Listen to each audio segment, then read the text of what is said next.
It's 5 o'clock. I'm Rachel Davis, and we are following breaking news. President Joe Biden ends his re-election campaign, making the announcement this afternoon on social media, saying it's in the best interest of the Democratic Party and the country if he steps aside. We have team coverage of the president's historic decision, reaction from both sides of the aisle, as well as what happens next. But first, your Klystron 9 forecast. Well, we do have some storms around, but we're getting a slower start courtesy of some of that Saharan dust, dry air up above. There are thunderstorms, though. Notice we see them in Citrus County, a little heavier right there in the middle part of the county, and some in Hernando, but not a whole lot else. These are drifting to the north, but we still have plenty of time for more storms. I'll have more in the next 10 minutes. And back to the breaking news this afternoon. President Joe Biden announcing he will not seek re-election, making it official in a letter posted to social media, saying he will continue to serve as president for the remainder of his term, but that it is in the best interest of the Democratic Party and the country if he ends his re-election campaign. In another post, he endorsed Vice President Kamala Harris for the party's nomination. Our team coverage begins with Spectrum News Washington bureau correspondent Ruben Jones. He's in our DC newsroom with the latest on the developing details of the president's historic decision.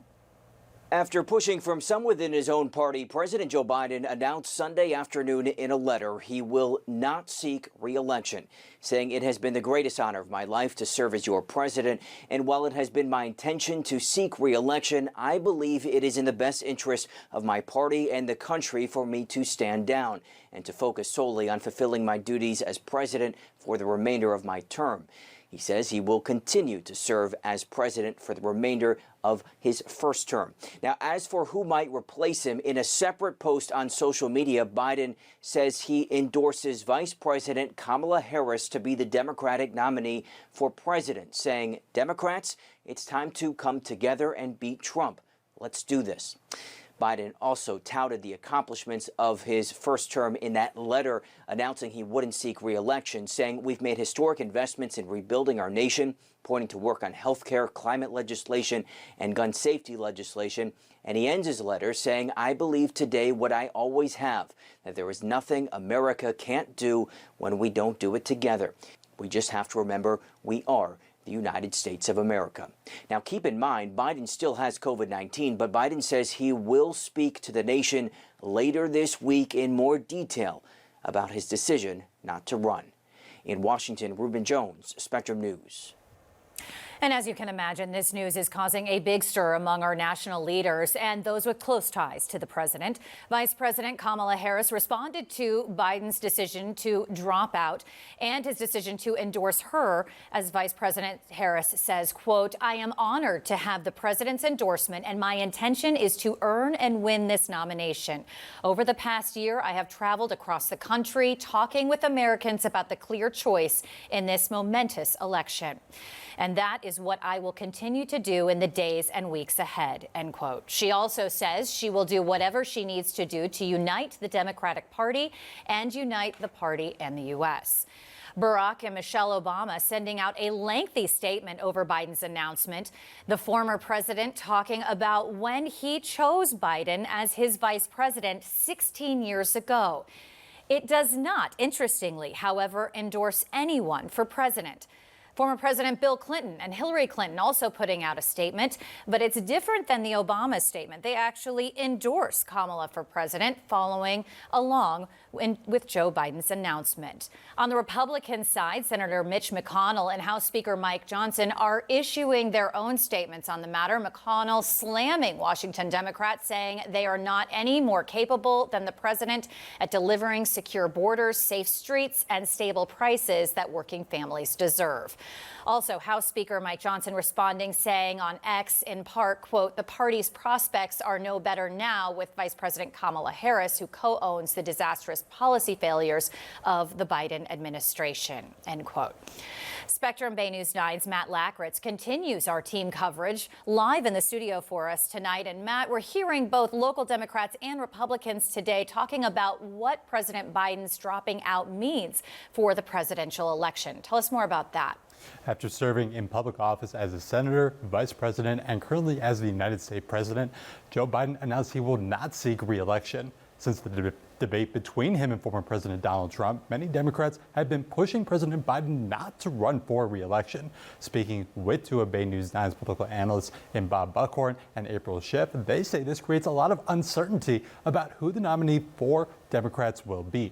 Buckhorn says this is a sad day for a man who has dedicated so much of his life to serving the country, while Schiff says she is curious what the DNC will look like without President Biden as the clear nominee.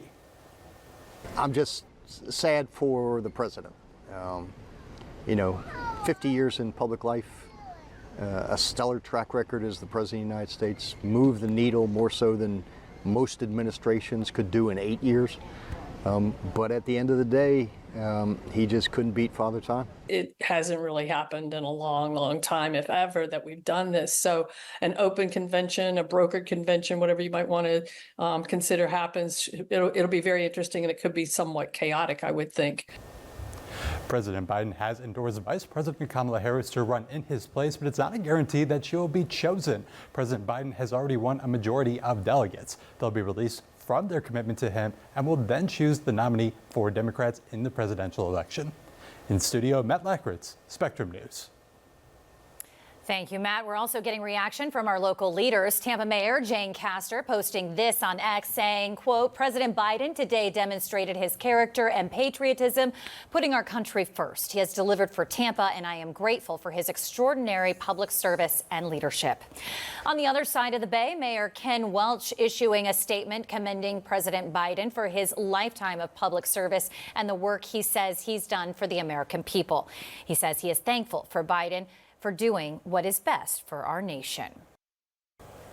Joining us now to get some more perspective about President Biden stepping aside for the presidential election is Florida House Minority Leader Fentrice Driscoll. Thank you so much for being with us this evening. And Fentrice, this is an announcement that was somewhat expected. In fact, we'd heard murmurings that the Biden family had been discussing this as much as last week. What had you been hearing, and were you expecting the announcement to happen today? And what is your reaction? Well, I'd heard that there were conversations taking place, and I imagined that there would be far above my pay grade or anyone's pay grade in Florida. But now that we've come to this decision point, I think 2 things. The first is that I think Americans owe a great debt of gratitude to President Joe Biden, who has led our country through some unprecedented and very tough times. And second, now that we know that it's going to be Kamala at the top of this ticket, we need to give her our full support. Democrats must unite and support the vice president because there's so much at stake this November, and we can't let ego or differences get in the way. And I think Vice President Harris is the leader that we need at this time. And that leads me to my next question, because the Democratic National Convention in Chicago is coming up very shortly, just at the beginning of August. And do you think that there's any chance it could be an open convention, or do you think that at this point that Vice President Harris will be the nominee? I think it's too soon to know, but I think there's enough runway, there's enough time between now and then that hopefully all of these issues can be sorted out. I will tell you, in terms of what I'd been hearing, Vice President Harris's name was the only name that I've been hearing in terms of the person to take the place of President Biden at the top of the ticket. And I hope that those suppositions have been true, and that is how it will play out this November, because look, the real challenge ahead of us is defeating former President Donald Trump and everything that he stands for. We need to get back to being the America where any family can look and identify themselves in our values. It's time out for the divisiveness. We need a president who's going to unite us and who will fight for our freedoms. And I believe that will be Vice President Kamala Harris. All right, Florida House Minority Leader Fentrice Driscoll, thank you so much for being with us today. Thank you. And the time now is 5:09, and that is a live look at Madeira Beach. You can see the sun shining, a lot of beachgoers out there. Meteorologist Diane Kaczmarek standing by in the Weather Center for us, and a lot of beachgoers today very grateful not to see the rain. Yeah, exactly. Any of the storms we had were away from our beaches, Rachel, so good news there. And we still don't have a lot of storms. I think what's happening is that Saharan dust is having some impact on reducing the number of storms. But what a lot of times it does is delays the forming of storms. So we still have a long way to go into the evening, and there may be more storms developing.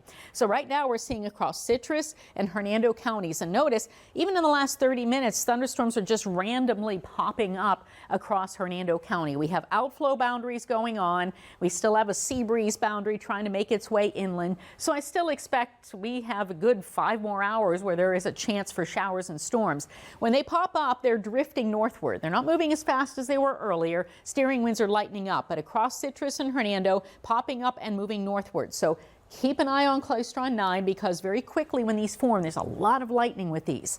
So not a whole lot happening in Pinellas right now, a couple along I-75 in Hillsborough County. And again, we will be seeing more as we go on through the next several hours. So yes, Madeira Beach.